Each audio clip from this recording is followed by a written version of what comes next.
Hello everyone, आज हम लोग थर्ड वीडियो पे हैं। इससे पहले दो वीडियो अपलोड हो चुकी हैं, टॉप 50 एमसीक्यूज़ के हैं। आज के वीडियो जो है 25 एमसीक्यूज़ होंगे। ठीक है, नेक्स्ट चैप्टर आएगा तो उसमें जितने एमसीक्यू रहेंगे उसके हिसाब से वो देखेंगे।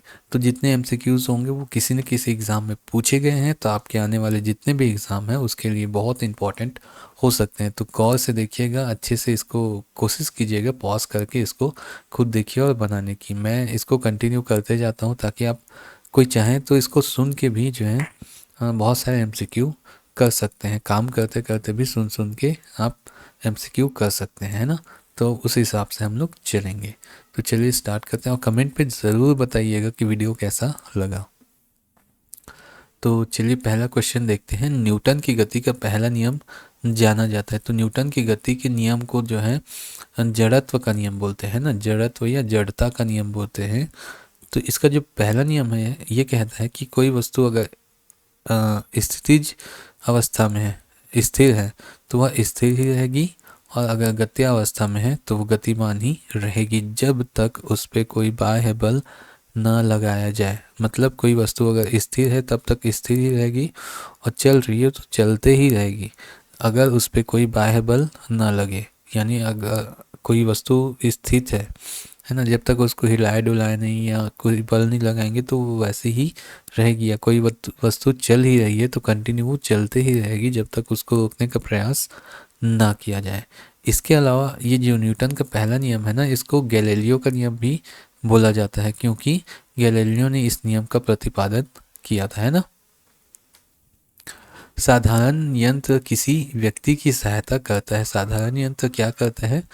काम कम करने में, काम बल का प्रयोग करके भी उतना ही मात्रा में काम करने के लिए, उतनी ही कम मात्रा में काम धीरे धीरे करने के लिए, उतनी ही मात्रा में काम अधिक तेजी से करने के लिए। तो इसका आंसर कौन सा हो सकता है, आप देखिए।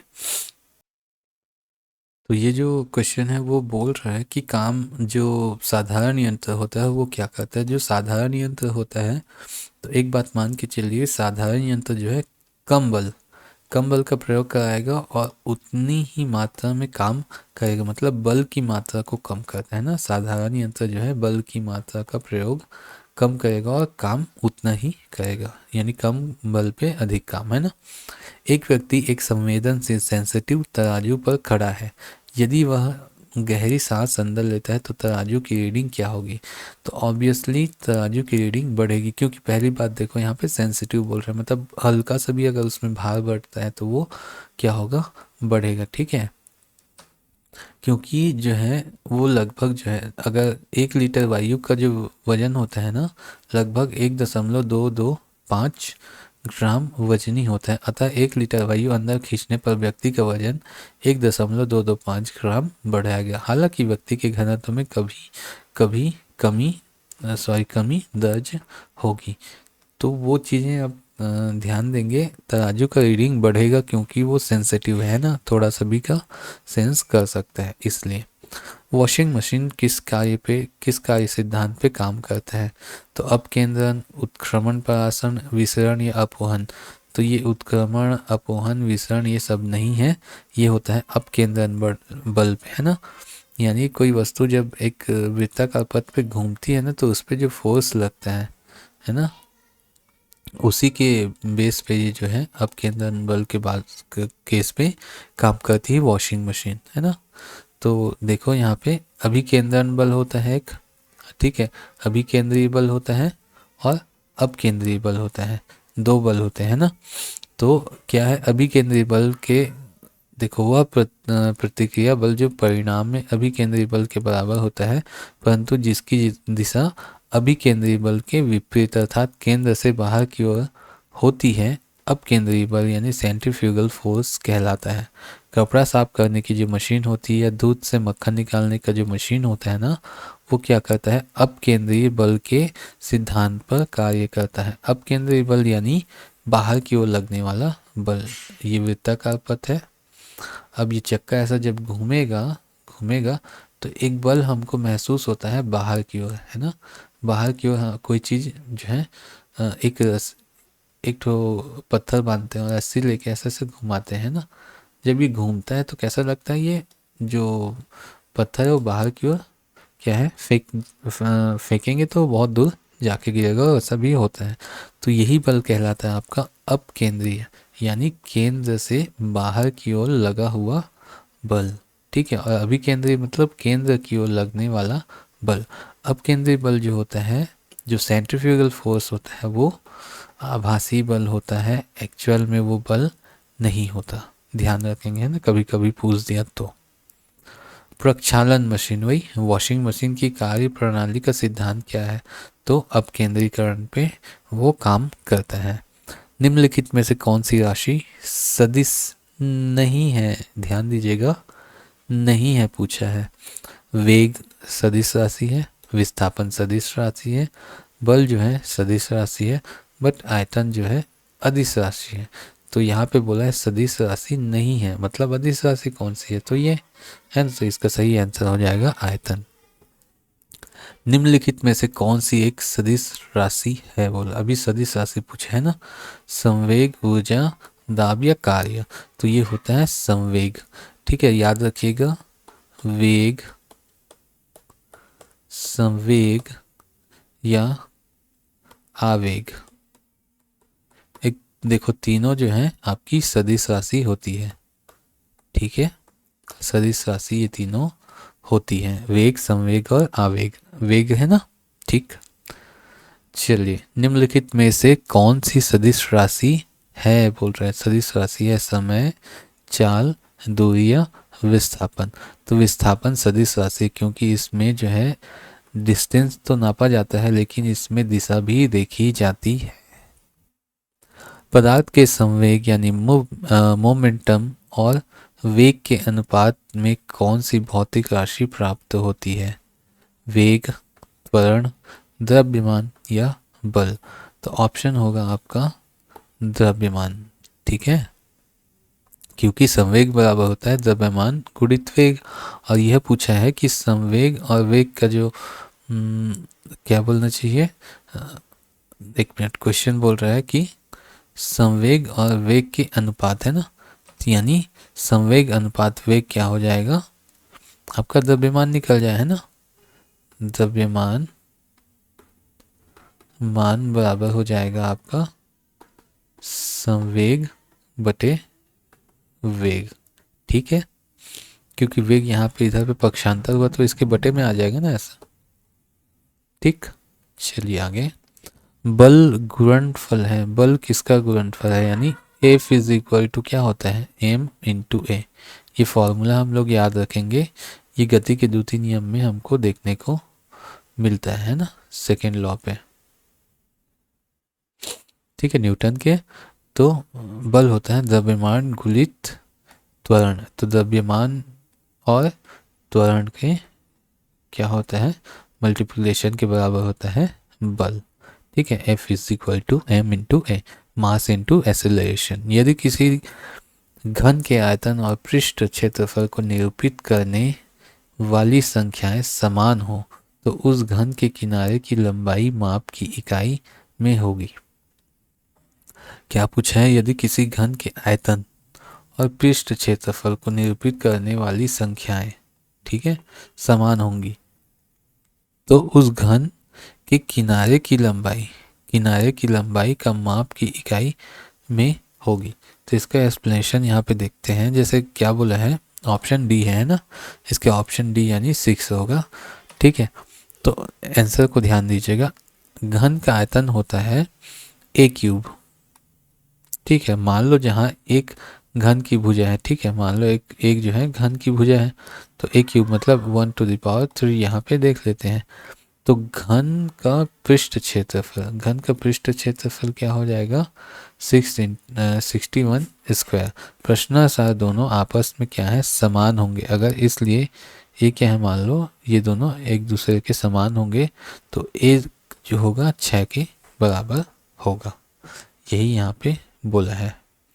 ठीक है, घन का पृष्ठ क्षेत्रफल 61 स्क्वायर यहाँ पे दिया है। ऊर्जा संरक्षण का आशय क्या है, ऊर्जा संरक्षण का नियम कहता है कि ना तो कोई ऊर्जा नष्ट हो सकती है, ना ही सृजित की जा सकती है, यानी कोई भी ऊर्जा ना तो बनती है ना ही नष्ट होती है, सिर्फ ऊर्जा का एक रूप से दूसरे रूप में रूपांतरण होता है। तो इसमें से कौन सा ऑप्शन सही होगा? ऊर्जा का सृजन और विनाश होता है, गलत। ऊर्जा का सृजन हो सकता है, गलत। नहीं हो सकता। ऊर्जा का सृजन नहीं हो सकता परंतु विनाश हो सकता है, नहीं। ऊर्जा का ना तो सृजन किया जा सकता है और ना ही विनाश किया जा सकता है, वो एक रूप से दूसरे रूप में बदली जा सकती है। हवाओं की ऊर्जा होती है, हवाओं में गतिज ऊर्जा होती है ना, गतिज ऊर्जा होती है। विद्युत ऊर्जा, स्थितिज ऊर्जा, ये गतिज और स्थितिज ऊर्जा नहीं होती उसमें, है ना। वायु शक्ति, विंड पावर में ऊर्जा का कौन सा रूप विद्युत ऊर्जा में परिवर्तित होता है? तो गतिज ऊर्जा। गतिज ऊर्जा के कारण क्या होता है, जो विंड टरबाइन होती है ना, ठीक है, विंड टरबाइन जो है घूमती है, घूमती है तो क्या होता है, वो टरबाइन को घुमाती है और क्या है, विंड पावर से ऊर्जा जनरेट, इलेक्ट्रिसिटी वगैरह जनरेट की जा सकती है ना। तो गतिज ऊर्जा का उसका उपयोग होता है, सौर ऊर्जा नहीं है, स्थितिज या विकिरण ऊर्जा नहीं है। एक ट्रेन जैसे ही चलना आरंभ करती है उसमें बैठे हुए यात्री जो हैं पीछे की ओर झुक जाते हैं, इसका कारण क्या है? तो इसका कारण है जड़त्व, ठीक है। तो इसका कारण होता है आपका जड़त्व। एक ट्रेन जैसे ही चलना आरंभ करती है तो स्थिरता का जड़त्व यहाँ पे काम आएगा। यानी देखो, कोई व्यक्ति जो है बैठा हुआ है किसी सीट पे, है ना, किसी सीट पे बैठा हुआ है, तो जैसे ही ट्रेन मूव होगी तो ये सीट क्या होगा, आगे बढ़ेगा। लेकिन ये जो व्यक्ति है वो तो, उसका जो ऊपरी भाग है, उसका सिर वाला जो हिस्सा है वो क्या है, स्थिति जो जब है, तो ये जब आगे बढ़ेगा तो इसका नीचे का भाग आगे बढ़ेगा लेकिन सिर जो है पीछे की ओर जाएगा। तो वैसे ही बोला है कि उसमें बैठे हुए यात्री जो है पीछे की ओर झुक जाता है उसका सिर, ऐसे झटका लगता है ना। एक पूर्णतः घर्षणहीन पृष्ठ, कंप्लीटली फ्रिक्शनलेस सरफेस पर खड़ा एक व्यक्ति सीटी बजाने से अपने को गति में ला सकता है। दूसरा, किसी यंत्र पर कोई बाह्य बल क्रियाशील नहीं है तो इसका संवेग एच परिवर्तित नहीं हो सकता। देखो ये क्वेश्चन थोड़ा सा ट्रिकी है, समझने की बात है। एक व्यक्ति खड़ा हुआ है किस पे, घर्षण रहित सरफेस पे, है ना, एकदम उसमें क्या है, बिल्कुल भी घर्षण नहीं है, मतलब वो एकदम चिकना सरफेस है, इतना चिकना कि वो आसानी से कोई भी चीज़ उसमें फिसल सके। अब देखो इसके पास में क्या है, सीटी है। सीटी में जैसे ही फूंक मारेगा तो वो एक प्रेशर जो है बाहर की ओर लगाएगा, ठीक है, इस ओर एक फोर्स लगाएगा, तो इसके जस्ट विपरीत और भी उसको फोर्स महसूस होगा। तो ये चिकनी वाली सतह में हवा का दबाव जब वो बाहर की ओर छोड़ेगा तो वो पीछे की ओर वो क्या है, मूव हो सकता है, मतलब सीटी बजाने से वो अपने को गति में ला सकता है, ठीक है, ला सकता है। पूर्णतः घर्षणहीन पृष्ठ, है ना। और दूसरा बोला यदि किसी तंत्र पर कोई बाह्य बल क्रियाशील नहीं है तो इसका संवेग एच परिवर्तित नहीं हो सकता, ठीक है, एच परिवर्तित नहीं हो सकता। इसका अर्थ यह है कि किसी तंत्र पर कोई बाह्य बल नहीं है, ठीक है, कोई भी चीज़ पे जब बाह्य बल नहीं लग रहा है तो वो क्रियाशील नहीं होगा, ठीक है, सही बात है। तो इसका संवेग एच, एच जो है परिवर्तित नहीं होगा, नहीं होगा, बिल्कुल नहीं होगा, ठीक है। तो यही चीज़ बोला है, तो इसके लिए क्या है, ए भी सही है और आर भी सही है। ये जो संवेग संरक्षण का नियम है ना, उसको यहाँ पे दर्शाया गया है, ठीक है। जब तक उसमें कोई बाह्य बल नहीं लगेगा तो उसमें क्या है, संवेग में परिवर्तन नहीं होगा, ठीक। तो इसका सही आंसर होगा ए और आर दोनों सही हैं। आर जो है ए का सही स्पष्टीकरण नहीं है, लेकिन ध्यान दीजिएगा ये बात अलग है और ये बात अलग है। ये फ्रिक्शनलेस सरफेस की बात की जा रही है, यहाँ पे संवेग संरक्षण का बात किया जा रहा है, ठीक है। चलिए वही चीज़ यहाँ पे देख लीजिएगा। चलिए, सड़क पर चलने की अपेक्षा बर्फ पर चलना कठिन होता है, क्यों? क्योंकि बर्फ सड़क से सख्त होती है, सड़क बर्फ से सख्त होती है। जब हम अपने पैरों से धक्का देते हैं तो बर्फ कोई प्रतिक्रिया व्यक्त नहीं करती और बर्फ में सड़क की अपेक्षा घर्षण कम होती है। तो यहीं पे इसका आंसर है घर्षण, ठीक है। घर्षण रहित सरफेस पे हमको चलने में बहुत दिक्कत होती है। आपके घर पे टाइल्स होगा, उसमें पानी होता है या कभी तेल गिर जाता है देखना, उसमें चल पाना मुश्किल होता है, लगता है कि हम गिर जाएंगे, ठीक से नहीं चल पाते हैं ना, ऐसा। निम्न कथन पर तथा उसके निकाले गए निष्कर्ष पर विचार कीजिए। कथन बोल रहा है कि भरी हुई गाड़ी को चलाने में उसे चलायमान रखने के लिए आवश्यक ताकत से अपेक्षाकृत अधिक ताकत से धक्का देना पड़ता है। ये बोल रहा है कि कोई गाड़ी यहाँ पे है और ये भरी हुई है, यानी इसमें अच्छा खासा वेट है, ठीक है, ये भरी हुई है, तो इसको मूवमेंट में लाने के लिए जितना ताकत लगता है, मतलब स्थितिज मतलब ये स्टॉप सिचुएशन पे है ना, ठीक है, वहाँ से इसको जो है रनिंग पोजीशन में लाने में बहुत ताकत लगता है। लेकिन जब वो रनिंग पोजीशन पे रहता है तो उसको बहुत ज़्यादा ताकत देने की आवश्यकता नहीं होती। क्यों? यहाँ पे निष्कर्ष दिया है कि किसी चलायमान वस्तु का भार कम होता है, प्रारंभ में पहिया फिसलने लगता है, एक बार गाड़ी चल पड़ने के बाद घर्षण कम हो जाता है और अभ्यास से निपुणता प्राप्त होती है। तो ये बकवास आंसर है, ठीक है। ऑप्शन सी इसका सही आंसर है कि एक बार जब गाड़ी चलने लगती है ना, तो उसमें जो घर्षण होता है वो कम हो जाता है, ठीक है। एक मनुष्य स्थिर नाव से 5 मीटर प्रति सेकंड की चाल से कूदा, ठीक है, तथा नाव जो 0.5 मीटर प्रति सेकंड की चाल से खिसकी। बताएं कि नाव का द्रव्यमान मनुष्य के द्रव्यमान का कितने गुना था। ये आईएएस प्री का क्वेश्चन है 1994 का। देखो 1994 लगभग आज से 30 साल पहले का। और किस टाइप का, किस लेवल का क्वेश्चन आता था, तो ऑप्शन दिया है 5.5, 4.5, 2.5 एंड 10 टाइम्स या 10 गुना, ठीक है। तो इसका सॉल्यूशन देख लेते हैं, कुछ इस तरीके से होगा। ऑप्शन डी इसका सही आंसर है, 10 जो है ना।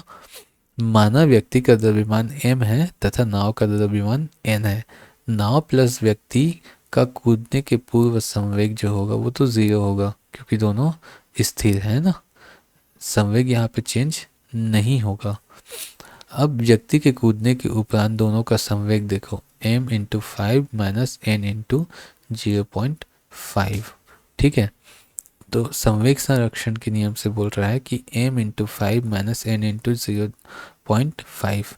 यहाँ पे देखो, यहाँ बोला है कि जो स्पीड प्रति सेकंड है ना, कितने सेकंड में, वो मीटर प्रति सेकंड में जो है, कहाँ गया ये, वो कूद जाता है बोल के, है ना। तो इसको गुणा किए और इसको गुणा किए और उसके बीच में माइनस कर दिए, तो वही आंसर आ जाएगा आपका n इंटू 0.5। और ये सब सॉल्यूशन हम लोग देख सकते हैं। ये सब करने के बाद हमारा फाइनल आंसर आएगा 10 गुना, ठीक है। तो नाव, यहाँ पे क्वेश्चन बोला है कि नाव का द्रव्यमान मनुष्य के द्रव्यमान से कितने गुना है, तो नाव का द्रव्यमान जो है 10 गुना होगा, किससे, मनुष्य के द्रव्यमान से, ठीक है। और संवेग मतलब जान रहे हैं ना, संवेग बराबर होता है आपका द्रव्यमान गुणित मास, ठीक है, सॉरी, मास इंटू वेलोसिटी, है ना। P is equal to m into v. तो ठीक है, m को यहाँ पे माना गया है ना, m और n जो है दोनों का द्रव्यमान यहाँ पे माना गया है, एंड वेलोसिटी जो है ऑलरेडी दी हुई है, ठीक है। जो वो कूदता है तो 5 मीटर पर सेकेंड, और यहाँ पे 0.5 क्या दिया हुआ है, नाव प्रति सेकेंड जो है खिसकती है पीछे की ओर, पीछे की ओर खिसकती है ना।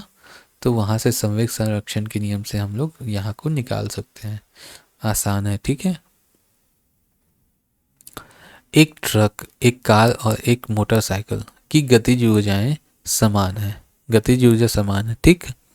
ट्रक, कार और मोटरसाइकिल की यदि समान अवरोध बल लगाए जाए और वे क्रमशः एक्स वाई जेड दूरी पर रुकें तो, ठीक है, एक्स वाई जेड दूरी पर रुकें तो x बड़ा होगा y से, y बड़ा होगा z से, वहीं पे x छोटा होगा y से, y छोटा होगा z से।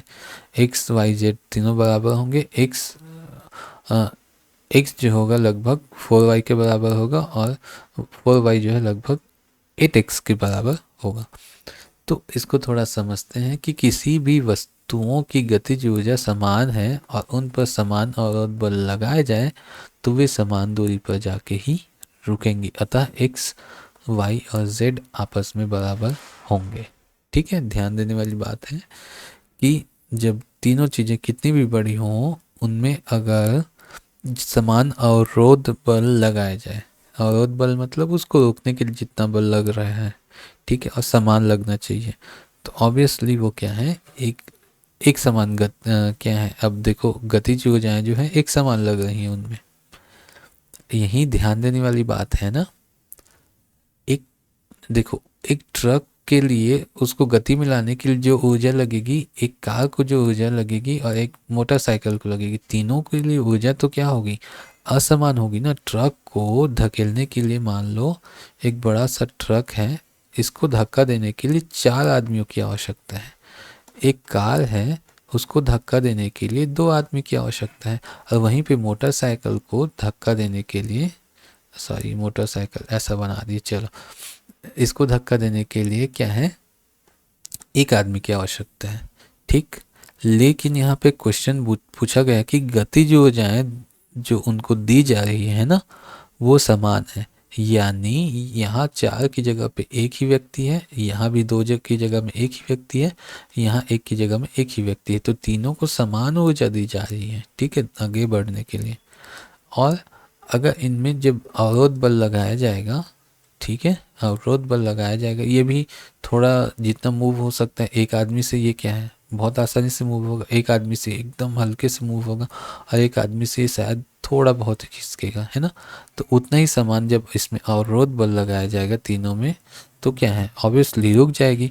जब उसको आगे बढ़ाने के लिए समान ऊर्जा दी जा रही है, तो उसको रोकने के लिए भी समान ऊर्जा से वो रुक जाएगा, ठीक है। इसलिए एक्स वाई जेड जो है समान हो जाएगा। होप आपको ये समझ आया होगा।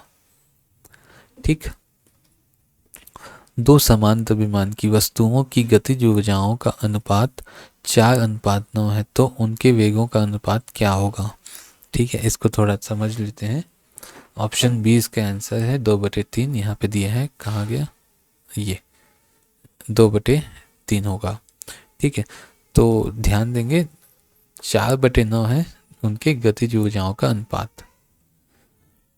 यहाँ देखो प्रश्न अनुसार बोला है कि दोनों वस्तुओं का द्रव्यमान समान है, m इक्वल है दोनों का, ठीक है, वन दोनों का m जो है इक्वल है, द्रव्यमान इक्वल है।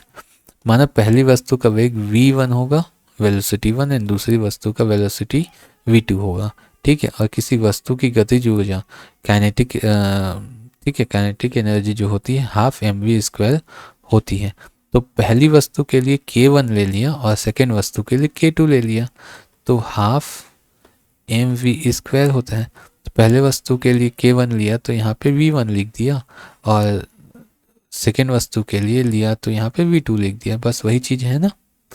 अब देखो दोनों के बीच का अनुपात दिया हुआ है ऑलरेडी, k1 अनुपात k2 दिया हुआ है ना, कितना दिया है, प्रश्नानुसार दिया हुआ है कि 4:9 है, ठीक है, 4:9 ये चीज़ दी हुई है। तो यहाँ पे k1/k2 हो गया। अब इसको जब इसके इक्वल ये है, तो ये ½ m जो है ऊपर नीचे कट जाएगा, तो क्या बचेगा, v1² इज इक्वल टू 4:9। तो v1/v2 का कॉमन निकाल दिया स्क्वायर यहाँ से, तो v1/v2 ये √4/9 हो जाएगा, तो 4 का √ओवर हो गया 2 और इसका √ओवर हो गया 3। तो v1/v2 दोनों के वेग का अनुपात जो है 2:3 हो जाएगा। ठीक है, होप आपको समझ आया होगा। इसीलिए इसमें आज जो है 25 क्वेश्चन ही रखे हैं मैंने ना, हम 22वें क्वेश्चन में आ गए। थोड़ा सा लेट लग रहा है क्योंकि इसको समझाने में है ना। एक व्यक्ति कार में जो विराम में बैठा है, सड़क से कार के 4 पहियों में से प्रत्येक पर प्रतिक्रिया बल आल लगा रहा है। जब कार सीधी समतल सड़क पर चलेगी तो अग्र पहियों में प्रत्येक पर प्रतिक्रिया में क्या परिवर्तन आएगा। यानी कार में एक व्यक्ति कार में जो विराम में बैठा है, ठीक है, बैठ गए हैं, सड़क पे कार में 4 पहियों में से प्रत्येक पर प्रतिक्रिया बल R लग रही है, तो वो सीधी समतल सड़क पे चल रही है। अगर पहिए के प्रत्येक पर क्या प्रतिक्रिया बल आएगी? यह R से अधिक होगा, R से कम होगा, R के बराबर होगा, यह सड़क के पदार्थ पर निर्भर करेगा। तो आंसर होगा कि बी। बी इसमें दिया हुआ है, देखो कि यह R से कम होगा। ठीक है, जो प्रतिक्रिया बल जो होगी वो R से कम होगा। तो देखो, किसी वस्तु में गतिज घर्षण यानी डायनेमिक फ्रिक्शन अवलंब प्रतिक्रिया के समानुपाती तथा स्थैतिक घर्षण से कम ही होगा। यानी एकदम सिंपल भाषा में समझो, जब कार जो है स्थितिज अवस्था में हो, स्थायी अवस्था में हो, तब उनके पहियों पे जितना फ्रिक्शन लग रहा है वह गत्यावस्था में जब रहेगा तो उतना फ्रिक्शन उस पे नहीं लगता। यही बोलना चाहता है, सिंपल बात है। ठीक है, इसीलिए ऑप्शन यहाँ पे दिया हुआ कि आर जो होगा उनके सामने वाले पहियों पे हो या पीछे वाले पहियों पे हो, कम ही लगेगा। ठीक ठीक है, ये भी आपको होप समझ आया होगा। पहले क्या था कि हाइड्रोलिक स्टेयरिंग्स की जगह पे मैनुअल स्टेयरिंग्स होते थे। यहाँ से शाफ्ट जो है चक्के में जुड़ा होता था ऐसे। ठीक है, जब ये घूमता था स्टेयरिंग तो इसके चक्के जो हैं इधर उधर जो है मूव होते थे, है ना, दाएं बाएं। तो जितना जो उसे ताकत लगाना पड़ता था जब वो स्थिर अवस्था में रहता था, कोई कार या जीप बस ट्रक, और जैसे ही वो मूव करना चालू करता था, मतलब गतिमान अवस्था में, तो हल्के से भी उसके स्टेयरिंग को एक हाथ से घुमाया जा सकता है। आजकल तो ऑटोमेटिक सिस्टम आ गए हैं। ठीक है, सभी हाइड्रोलिक सिस्टम, पावर स्टेयरिंग आ गए हैं, तो वो सब चीज़ें आपको अब शायद पता ना हो, लेकिन पुराने ज़माने में ऐसा होता था। चलिए, तेल से अंशतः भरा हुआ तेल का एक टैंकर है जिसमें तेल भरा हुआ है लेकिन कुछ कम मात्रा में, है ना, समतल सड़क पर आगे की ओर एक समान त्वरण से जा रही है। ठीक है, उसका त्वरण एक समान है, वो आगे बढ़ रही है। तेल का मुक्त पृष्ठ, तो तेल का जो मुक्त पृष्ठ है क्षैतिज बना रहेगा, यानी ये टैंकर है, ऐसे तेल का टैंकर रहता है। अब ध्यान देंगे, एक चीज़ और बता देता हूँ, तेल का टैंकर पूरा इतना बड़ा दिखता है, लेकिन फिर से बना देता हूँ, तेल का जो बड़ा सा टैंकर होता है ना, ट्रक वगैरह देखे होंगे, तो इसके बीच बीच में कंपार्टमेंट्स होते हैं, वो एक पूरा नहीं होता। ठीक है, कुछ में इसमें तेल भरा रहता है, इसमें थोड़ा, इसमें थोड़ा, इसमें थोड़ा, क्योंकि जब वो ब्रेक लगाएगा तो अचानक से तेल जो है या पानी जो है या कोई भी लिक्विड जो है आगे की ओर धक्का देगी और ये पूरा का पूरा उसको आगे धकेल सकता है या पलट सकता है। इसकी वजह से तेल में छोटे छोटे चैम्बर्स बने होते हैं, ताकि वो जब वो तेल जो है हिले डुले तो बहुत ज़्यादा फोर्स ना जनरेट हो। ठीक, अब ये बोल रहा है कि ये तेल का टैंकर है, तेल के टैंकर में जो है तेल भरा हुआ, पूरा नहीं भरा है ना, तो इसका जो ऊपरी जो सरफेस है वो समतल सड़क में चल रहे हैं, तो इसका जो ऊपरी सरफेस है वो क्या समतल बना रहेगा या क्षैतिज, यानी समतल क्षैतिज होगा। क्षैतिज से इस प्रकार आनत होगा कि पिछले सिरे पर कम गहराई होगी, यानी क्या बोल रहा है कि ये ऐसा तिरछा होगा, इस तरीके से होगा, बोल रहा है क्षैतिज से इस प्रकार आनत होगा कि पीछे सिरे पर अधिक गहराई होगी। इस तरीके अधिक गहराई बोला ना, है ना, और उसमें उल्टा पीछे सिरे पे कम गहराई होगी, तो कुछ इस तरीके से, यानी इधर पे उठा हुआ, और परवलयीय वक्र के आकार का होगा, यानी कुछ इस तरीके से बोल रहा है ऐसा। तो इसमें से कौन सा होगा आप बताइए। ऑब्वियसली कौन सा होना चाहिए, सी वाला होना चाहिए। क्यों? क्योंकि समतल सड़क पर समान त्वरण से गति करने के कारण टैंकर में उपस्थित तेल का मुक्त पृष्ठ जो है क्षैतिज से इस प्रकार आनत होगा कि पिछले सिरे पर अधिक गहराई होगी। ठीक, क्योंकि देखो, हाँ समझ आया नहीं होगा, मुझे भी समझ आ गया। ठीक है, अब ये तेल का टैंकर है, इसमें पानी भरा हुआ है, तो एकदम सिंपल सा सोचें कि जब इस पे जब बल लगाएंगे, ऐसा खींचेंगे, यहाँ पे पानी भरा हुआ है ना, एक टब ले लेना, ऐसा पानी भरा हुआ है, जब इसको खींचोगे तो क्या होगा, ठीक है, कंटिन्यू इसको खींच रहे हैं, त्वरण एक लगा है, तो इधर पे जो तेल होगा ना वो क्या होगा, कम होगा, और इधर पे जो सतह होगी वो ज़्यादा भरी होगी, है ना। तो पीछे का सतह थोड़ा सा गहराई उसमें ज़्यादा मिलेगा, ठीक है। मुक्त पृष्ठ क्षैतिज से इस प्रकार आनत होगा कि पिछले सिरे पर अधिक गहराई होगी, मतलब इधर कम लेवल होगा, इधर बढ़ा हुआ होगा। खींच के देखना है एक बार, ठीक है। निम्न कथनों पर विचार कीजिए। एक तीक्ष्ण वृत्ताकार पथ सॉरी एक तीक्ष्ण वृत्ताकार पथ पर तीव्र गति से जाता हुआ 4 पहियों वाला वाहन, ठीक है, ऐसा घुमावदार सड़क है, इसमें 4 पहिया जो है ऐसे मूव करते हुए जा रहा है यहाँ से यहाँ तक। तो ये बोल रहा है कि बाहरी पहियों पर उल्टेगा, अंदर के पहियों पर उल्टेगा, बाहर की तरफ फिसलेगा, अंदर की तरफ फिसलेगा। तो इसका आंसर आप जो है सोचिए और दीजिए, क्या हो सकता है। तो इसका आंसर होगा ए। क्या होगा, ए। ए जो है यहाँ पे क्या दिया है कि बाहरी पहियों पर उल्टेगा। जाहिर सी बात है जब ये ऐसा करके मोड़ रहा है तो जो बाहर की ओर जो पहिए हैं उसकी ओर पे क्या होगा, वो पलटने की कोशिश करेगा, वो सीधे चलता है, और जैसे ही आप तीक्ष्ण मोड़ लेंगे तो वो क्या होगा, इधर पे पलटेगा ना, इस साइड पे बाहर की ओर, ठीक है। कभी ट्राई करके देखना साइकिल वगैरह, है ना। और दूसरा बोला है ए ऑप्शन दे रहे हैं ना, तो पहला बाहर की ओर पलटेगा, और तीसरा ऑप्शन जो है बाहर की तरफ फिसलेगा। देखो बाहर की तरफ पलटने का तो ऑब्वियसली वो ठीक है, वो समझ आता है, फिसलेगा भी क्योंकि ऐसे सीधा जा रहा है और अचानक से वो मुड़ा, तो वो सीधा जो जा रहा है तो कितना भी आप कोशिश करेंगे बाहर की ओर थोड़ा थोड़ा वो बल लगेगा उसमें, है ना। इसके वजह से वो थोड़ा फिसलने की तरह वो आपको महसूस होगा, ठीक। वही चीज़ दिया हुआ है यहाँ पे कि अभिलंब से झुकाव जो है थीटा होगा, आर जो है वृत्ताकार पथ की त्रिज्या, वी जो है गाड़ी का वेग है, जो यहाँ पे टेंजेंट उसका लग रहा है ना, वी अपॉन आर इंटू जी, ये होता है, ठीक। तो इससे ऐसा होगा। तो आज इतने ही क्वेश्चंस हैं, थोड़ा सा टाइम ज़्यादा लगा इसलिए मैंने इतने क्वेश्चंस रखे, ठीक है। तो वीडियो कैसी लगी तो कमेंट में आप एक बार कमेंट ज़रूर कीजिएगा, मुझे कमेंट का वेट रहता है हमेशा, ठीक है। लाइक शेयर सब्सक्राइब करना वो आपकी इच्छा, ठीक है। कमेंट ज़रूर कीजिएगा। ओके, जय हिंद।